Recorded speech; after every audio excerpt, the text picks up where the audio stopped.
Hello students. तो मैं शंकर अमुलानी एक बार फिर आपके सामने प्रस्तुत हूँ लेकर अपना अगला वीडियो, जो कि है क्लास 9th के लिए, and the topic is number system. तो चैप्टर नंबर सिस्टम में हम आज पढ़ने वाले रैशनलाइजेशन ऑफ इर्रेशनल नंबर। इससे पहले के वीडियोस में हम रैशनल नंबर, इर्रेशनल नंबर के बारे में पढ़ चुके हैं। इवन हम ये भी पढ़ चुके हैं कि किस तरह से इर्रेशनल नंबर को रिप्रेजेंट किया जाता है नंबर लाइन और रियल लाइन पर। तो आज अपन पढ़ने वाले हैं रैशनलाइजेशन ऑफ इर्रेशनल नंबर। तो सबसे पहले ये जानना जरूरी है कि रैशनलाइजेशन क्या है, what is the meaning of the rationalisation. तो देखिए, the process of converting irrational number, irrational number दिया हुआ है, उस इर्रेशनल नंबर को रैशनल नंबर में कन्वर्ट करने के लिए जिस इर्रेशनल नंबर से किसी इर्रेशनल नंबर से मल्टीप्लाई करके जब उसे रैशनल बनाया जाता है, तो इस प्रोसेस को कहते हैं rationalization. And the number with which the irrational number is multiplied, that number is called rationalizing factor. समझ में आया बेटा? किसी irrational नंबर को रैशनल नंबर बनाने के लिए मल्टीप्लीकेशन के थ्रू, ठीक है, किसी भी रैशनल नंबर को मल्टीप्लीकेशन के थ्रू जब अपन रैशनल बनाते हैं, तो इस प्रोसेस को रैशनलाइजेशन कहते हैं। ठीक है, अब जिस नंबर से मल्टीप्लाई किया जाता है, that number is called rationalising factor. This is called RF, is the rationalising factor. समझेंगे इसको किसके थ्रू? एग्जाम्पल के थ्रू। देखिए, √3 एक इर्रेशनल नंबर दिया है। अब मुझे इसको रैशनल बनाने के लिए किससे इंटू करूं मैं? एक और √3 से। तो √3 इंटू √3 क्या हो गया? 3। तो 3 रैशनल नंबर है। जो इर्रेशनल नंबर दिया हुआ था वो ये था, जिससे मैंने इंटू किया इर्रेशनल नंबर, वो हो गया RF, रैशनलाइजिंग फैक्टर। एक और एग्जांपल समझते हैं। चलिए, नंबर दिया हुआ है कितना? Search power 3√2। मतलब क्या है? 2 दिया हुआ है रूट में और उसकी पावर 3 है। इसका मतलब क्या होता है? अगर इसका मतलब है इसको एक्सपोनेंट में लिखें तो ये होगा 2 की पावर 1/3। अब इसको मुझे रैशनल बनाना है, तो मैं यहाँ देख रहा हूं कि अगर पावर 3 है तो 2 के मुझे 2 कितनी बार चाहिए रूट में? 3 बार। बट मेरे पास एक ही बार है, तो 2 बार और चाहिए। तो सर्च पावर 3 और रूट में 2 इंटू 2 से मैंने मल्टीप्लाई किया, तो होगा क्या? Search power 3 √2 into √2 into 2 into 2 3 बार हो गया। अब ये 3 पेयर थे तो ये बाहर आ गया, तो ये 2 रैशनल बन गया। ये रैशनल दिया था, इससे मैंने मल्टीप्लाई किया, तो ये क्या हो गया? RF, rationalising factor. या फिर इसको यूं बोलें कि सर्च पावर 3√4। तो this is the rationalising factor. ये तो था इर्रेशनल नंबर सिंपल जो दिए हुए थे, सिंगल टर्म वाले। अगर डबल टर्म के रैशनलाइज्ड नंबर होंगे, ठीक है, इर्रेशनल नंबर होंगे, तो उनका रैशनलाइजिंग फैक्टर क्या होगा? चलिए देखते हैं। चलिए, तो बात करते हैं rationalising factor of irrational number having 2 terms. अगर 2 टर्म्स हैं तो उनका रैशनलाइजेशन कैसे करते हैं? तो उनको रैशनलाइज करने के लिए इनको ऐसे इर्रेशनल नंबर को जिनमें 2 टर्म है, तो उसको मल्टीप्लाई किया जाता है उसी नंबर के कॉन्जुगेट से। किससे मल्टीप्लाई किया जाता है? It's conjugate. अब ये कॉन्जुगेट क्या होता है? मतलब ये हुआ कि the conjugate is the RF, but what is the conjugate? मैं आपको बता दूं, कॉन्जुगेट अगर टू टर्म्स है, जैसे a plus b is a term, तो a minus b will be its conjugate. a minus b अगर नंबर है तो a plus b will be the conjugate. मतलब जो 2 नंबर दिए रहते हैं उनके मिडिल साइन को चेंज कर दिया जाए, ठीक है, तो जो नंबर आएगा उसे क्या कहेंगे? Conjugate number. तो देखिए, एक एग्जांपल, एक इर्रेशनल नंबर दिया है √a प्लस √b, इर्रेशनल है। अब मुझे इसको रैशनल बनाना है, तो मैं इसको मल्टीप्लाई करूंगा इसके कॉन्जुगेट से। तो √a प्लस √b का कॉन्जुगेट क्या होगा? √a minus √b। अब ये a plus b, a minus b, identity होगी a square minus b square. मतलब √a का स्क्वायर माइनस √b का स्क्वायर, तो √a का स्क्वायर a और ये माइनस b। रूट हट गया, मतलब ये आ गया रैशनल। ये नंबर था, मल्टीप्लाई इससे किया तो ये क्या हुआ? RF, and it is also conjugate. चलिए एक और एग्जांपल समझते हैं। देखिए, मान लीजिए नंबर है 2 plus √3। Again it is irrational. एक रैशनल है, एक इर्रेशनल है, बट इनका सम क्या है? इर्रेशनल है। अब मैं क्या करूं? देखिए, 2 प्लस √3 को मैं किससे इंटू करूं? 2 माइनस √3 से। कॉन्जुगेट यही होगा। 2 प्लस √3 अगर क्या है, कोई नंबर है, तो 2 माइनस √3 इट्स कॉन्जुगेट। अब ये a plus b, a minus b, तो 2 का स्क्वायर माइनस √3 का स्क्वायर क्या हो जाएगा? 4 माइनस 3 1। ये आ गया आपका रैशनल नंबर। ये रैशनल नंबर है, ये इर्रेशनल है, तो ये क्या हो गया? Rationalising factor. समझ में आ गया? तो ये तो अपन ने सीधे नंबर्स किए रैशनल। अगर डिनोमिनेटर में हो, चाहे सिंगल में डबल में, तो भी क्या करते हैं, तब सीधे मल्टीप्लाई नहीं करते, मल्टीप्लाई के साथ साथ डिवाइड भी करना पड़ेगा। कैसे, देखते हैं एग्जांपल के थ्रू। चलिए अब बात करते हैं उन नंबर्स की जो क्या है, p अपॉन क्यू के फॉर्म में है, इरेशनल है, बट कैसे हैं, डिनोमिनेटर भी दिया हुआ है। तो रैशनलाइज द डिनोमिनेटर, मतलब डिनोमिनेटर में इरेशनल नंबर दिया है, उसे कैसे हम रिमूव करेंगे। तो यहाँ क्या है, ये पूरा रैशनल नहीं बन पाएगा, सिर्फ इसका डिनोमिनेटर क्या होगा, रैशनल होगा। तो ये पहले हम सिंगल टर्म के लिए कर रहे हैं, जैसे 2/√7। तो मुझे डिनोमिनेटर को रैशनलाइज करना है, रैशनल बनाना है। तो डिनोमिनेटर में मैंने √7 से इंटू किया, तो सिर्फ डिनोमिनेटर में नहीं करेंगे, न्यूमरेटर में भी करेंगे। अब ये ऊपर बन गया 2√7, नीचे √7 क्या हो गया, 7। तो इसका जो डिनोमिनेटर है वो तो रैशनल बन गया, but total number will be irrational only. ठीक है, तो बट इस प्रोसेस को क्या कहेंगे, रैशनलाइजेशन ऑफ डिनोमिनेटर। एक और एग्जांपल से समझते हैं, 5/4√2। अब फिर इसको मुझे क्या करना है, रैशनल बनाना है। तो 5/4√2 तो इरेशनल नंबर क्या है, ओनली √2।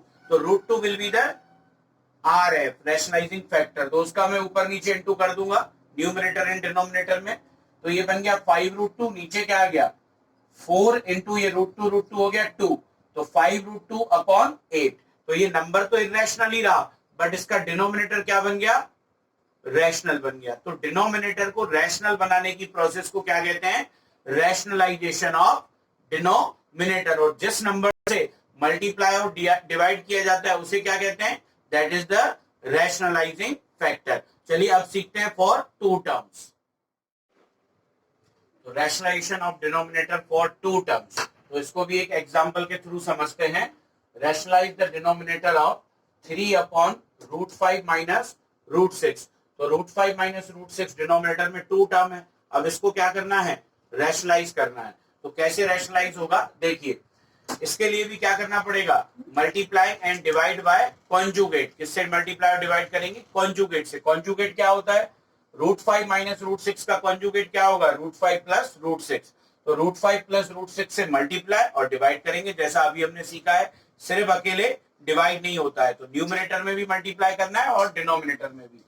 तो जब न्यूमरेटर में मल्टीप्लाई होगा तो 3√5 प्लस √6, नीचे आइडेंटिटी बन जाएगी a minus b a plus b. क्या होता है, a minus b into a plus b is a² minus b²। ठीक है, तो a² मतलब √5 का स्क्वायर, b² मतलब √6 का स्क्वायर। तो क्या बन गया ये, √5 का स्क्वायर माइनस √6 का स्क्वायर, 5 माइनस 6। और ऊपर क्या आ गया, 3√5 plus 3√6। 3√5 plus 3√6 as it is 5 minus 6 minus 1। अब डिनोमिनेटर में 1 लिखते नहीं है, तो माइनस कहां जाएगा ऊपर, तो दोनों नंबर क्या हो गए, माइनस के। तो minus 3√5 minus 3√6 will be the answer. ये हमने क्या कर दिया, इस क्वेश्चन के डिनोमिनेटर को रैशनलाइज कर दिया, डिनोमिनेटर में 1 आ गया। ठीक है, चलिए एक और एग्जांपल देखते हैं। चलिए तो एक और एग्जांपल करते हैं, रैशनलाइज द डिनोमिनेटर। क्वेश्चन दिया हुआ है √2 प्लस 1 और √2 माइनस 1।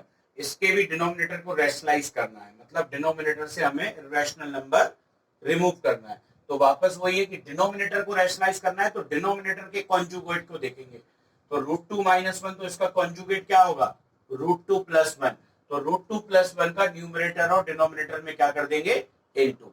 ठीक है, तो अब देखिए ऊपर दोनों नंबर सेम है, तो √2 प्लस 1 का क्या हो गया, होल स्क्वायर, और नीचे क्या हो गया, √2 का होल स्क्वायर माइनस 1 का होल स्क्वायर। अब ये क्या हो गया, ये a minus b, a plus b से a² माइनस b² हो गया, जो आइडेंटिटी हमने लगा दिया। अब a प्लस बी का होल स्क्वायर क्या होता है, a² plus b² plus 2ab। तो √2 का स्क्वायर प्लस 1 का स्क्वायर प्लस 2 इंटू √2 इंटू 1, और नीचे √2 का स्क्वायर हो गया 2 और 1 का 1। √2 का स्क्वायर अगेन 2, 1 का 1, और ये 2√2 अपॉन 1। 2 प्लस 1 कितना हो गया, 3 प्लस 2√2 हो गया, क्लियर। तो इस तरह से हमने इसके डिनोमिनेटर को क्या कर दिया, रैशनलाइज। अब क्या है, इसके कुछ एप्लीकेशन बेस्ड क्वेश्चंस भी होते हैं। तो बहुत सारे बेस्ड क्वेश्चन है, चलिए एक क्वेश्चन करके देखते हैं। चलिए तो रैशनलाइजेशन पर बेस्ड एक और क्वेश्चन करते हैं। क्या क्वेश्चन है, if a and b are rational number and, ये कंडीशन दी है, 3 plus root 7 upon 3 minus root 7 is equal to a plus b root 7. तो we have to find the value of a and b.